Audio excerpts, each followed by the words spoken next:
அப்புறம் என்ன sofa model ஆட்சியா? அது என்னன்னு புரியறதுக்கு எனக்கு ரொம்ப நாள் ஆச்சு. இந்த sofa set, table chair, teapoy, furniture பிசினஸ்லாம் வேற எங்க வெளியில போய் பண்ண சொல்லுங்க. அப்படி அந்த பிசினஸ் தான் பண்ணணும்னா நிறைய பிசினஸ் பண்ற மாதிரி வெளியில போய் பண்ண சொல்லுங்க. இங்க சட்டசபைக்குள்ள வேணாம். அதனால ஆக்கப்பூர்வமான கருத்துக்கள் இருந்தா சொல்லுங்க. டெஃபினட்டா அது சரியா இருந்தா நாங்க ஏத்துக்கிறோம். எனக்கு ஒரு குட்டி கதை ஒண்ணு ஞாபகம் வருது, சொல்லாமா?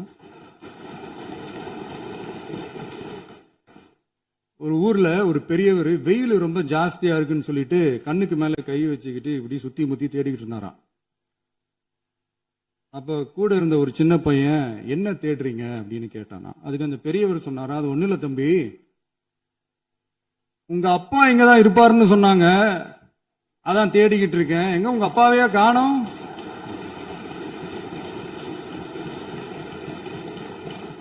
இல்ல, அந்த எங்களுக்கும் நக்கலா நையாண்டியா சம்பந்தம் இல்லாத குட்டி கதை இதெல்லாம் எங்களுக்கும் பேச தெரியும்.